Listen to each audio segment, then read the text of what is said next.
Not gonna lie, he hit me with a body shot in that first round. He hit me right in the solar plexus and it got me, know what I mean? That was why I thought I was winning the first round up to that point. I'll be back better. It's as simple as that, because I haven't seen the last of him. Ilia Topuria didn't need to say much after Paddy Pimblett lost to Justin Gaethje, because the situation speaks for itself. What was supposed to be a perfectly lined up super fight has vanished overnight. For months, the UFC had been quietly building toward a massive return for Ilia Topuria. The storyline was simple and powerful. Paddy Pimblett keeps winning. The hype keeps growing. And when Ilia comes back from his time away, the two collide in one of the biggest fights the division could possibly offer.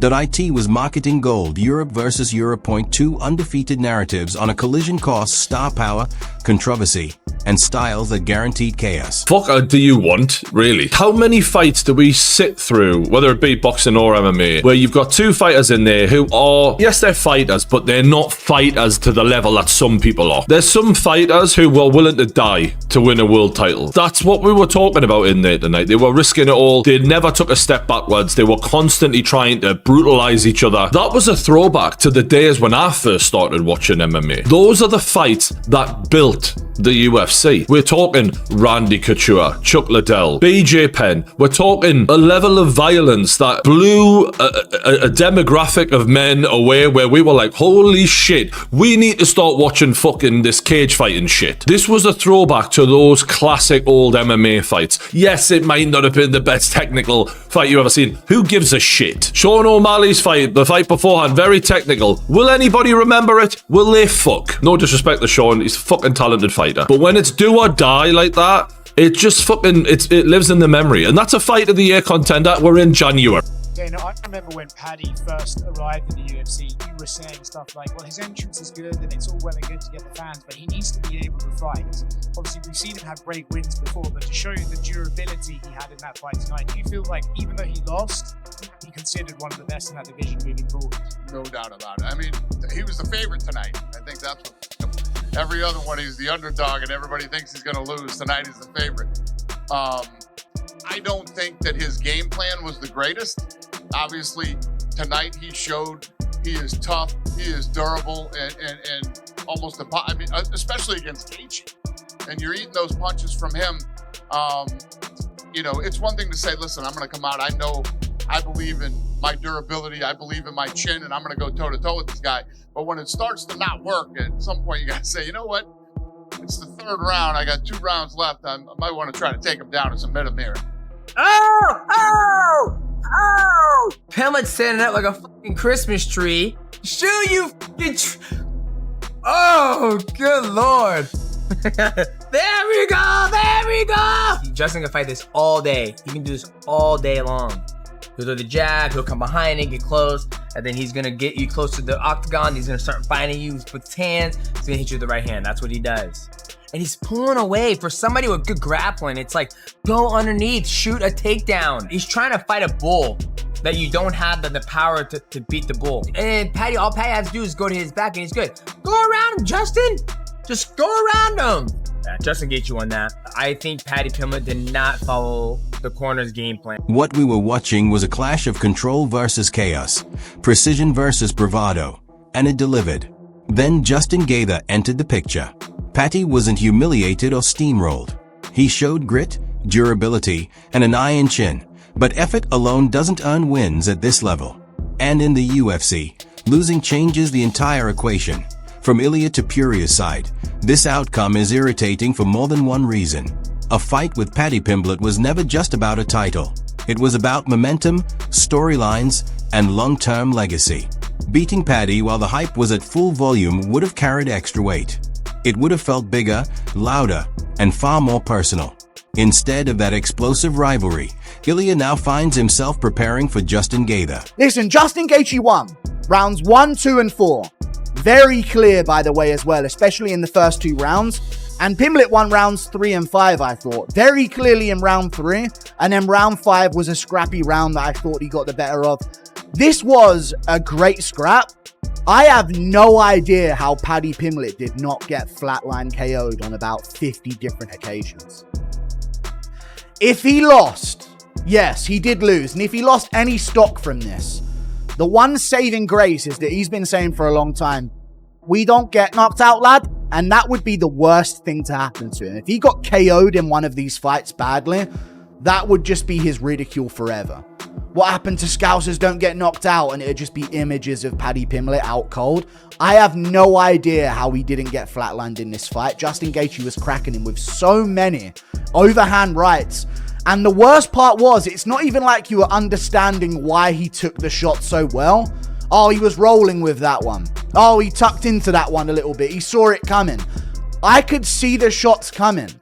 I was wincing while Gaethje was loading up because you could see Pimblett leaving exchanges with his chin up in the air and just getting his whole jaw span.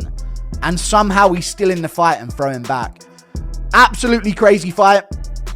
Justin Gaethje started very slow, but picked it up towards the end of round 1 with a big knockdown against the cage. It should be mentioned, even though it's going to be seen as biased for me to bring this up, I bring up fouls in every fight breakdown I do. I know I wanted Paddy to win, but I am going to bring up the fouls.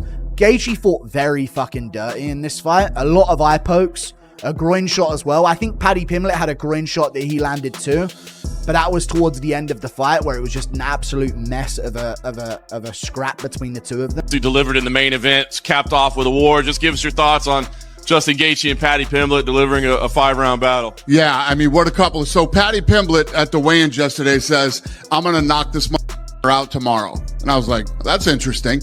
And he never abandoned that game plan. Even when, he got dropped a couple times, I kept waiting for him. I'm like, he's eventually going to have to shoot and try to submit him. Now, I didn't know Paddy Pimblett had a chin like that till tonight. And, absolute dogfight in a war, and much respect to both guys. No, I love it. This guy, I love everything he's been saying. He's definitely sounds overconfident. He's out here disrespecting legends like Justin Poirier. I'm going to dog walk this English on Saturday. Watch.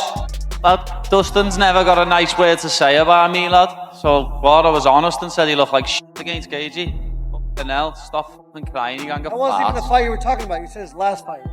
Which? No, I'm saying Dustin looked like shit against Holloway. That was what I said. You would also look like shit against Holloway. Well, we'll see. Once I beat you, I could end up fighting him. Well, you won't be fighting him. Now is facing one of the most dangerous and brutal competitors in the game. You could argue it's a higher level matchup, maybe even a bigger test, but it doesn't carry the same emotional payoff. That's where the frustration sets in. Ilia has never shied away from confidence. He's challenged the entire division, ridiculed rivals, and openly talked about running through the weight class. But this moment presents a new kind of obstacle. It's not the matchup he envisioned, it's simply the one in front of him.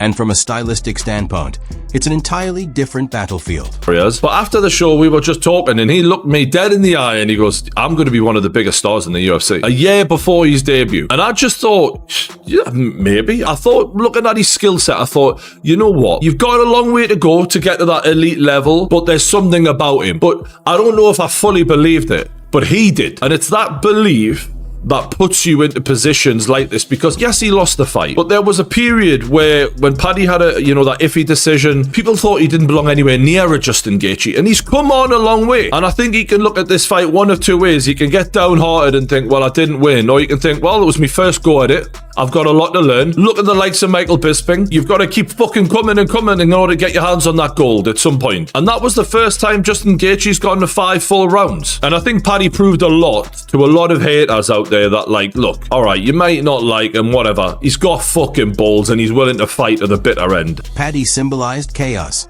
wild exchanges, uncertainty, non-stop scrambles. Justin represents something else entirely: forward pressure, real damage, and sustained violence. Against Paddy, Ilia would have played the role of the calm technician, dismantling hype piece by piece. Against Gaethje, it's not about exposure, it's about endurance. This is a fight where survival matters as much as skill. Everyone sees it. Fans know it. Analysts know it. And Ilia absolutely knows it. That's why the response hasn't been excitement, it's been adjustment. This wasn't the road he mapped out, but there's an uncomfortable reality at the top of the sport. Champions don't get easy routes. They don't get to chase comfort. And if Ilia wants to cement himself as the true ruler of the division, beating Justin Gaethje may actually speak louder than a win over Paddy ever would. Still, that sense of loss doesn't dissipate. The UFC was building toward Ilia versus Paddy. The audience was ready for it. Now the landscape has shifted again. Paddy heads back to rebuilding. Gaethje moves forward. And Ilia steps into a far more dangerous division than the one he thought he'd be ruling the super fight. It's gone. Do you have a message for Ilia Topuria if he's watching this? No. No, I don't give a He'll be in the I octagon. don't give a I control my thoughts. I control my emotions. I won't give him the time of day. I'll, rely on my coach to watch him a lot. I've seen him fight, obviously, but I don't really go back and watch these guys. I really rely on my coach. I watched Paddy today. I watched Paddy and Chandler today. But I really rely on my coach to create a game plan and instill it into training. And yeah, this is so fast. I have no idea what's going on right now. You can pick your opponent. Who do you want to see next? We don't have more legends in the sport, I think. I would classify Justin Gaethje as a legend, and you have moved up to a division where Ilia, come on, we've worked together for so long. You know that, like, yes, Justin Gaethje has done so much for the sport, has so many incredible fights, future Hall of Famer. I put him in the same regard as the three people that you have just finished all in a row. Really? The only thing that I realized is that you don't like the guy, because I don't know why you want him to put him against me.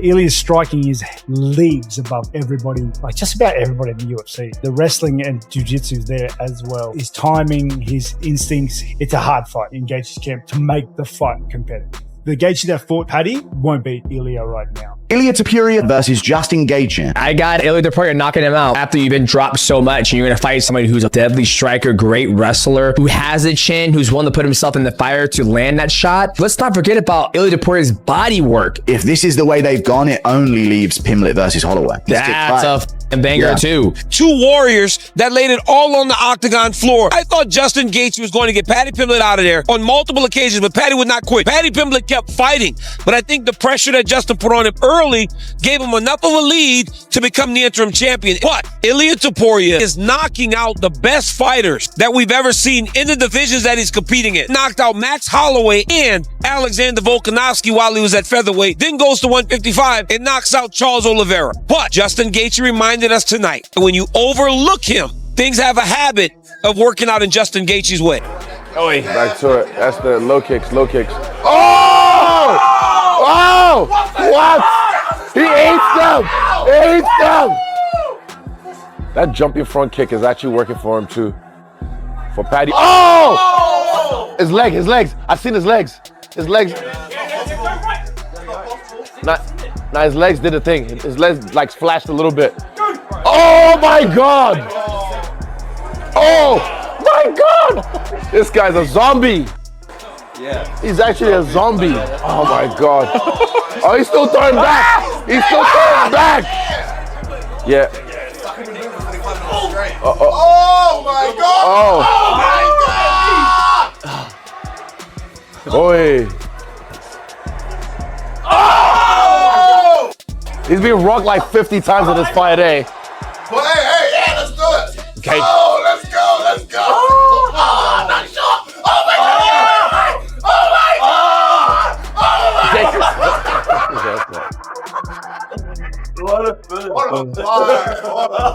And is prepared to go through hell to prove it.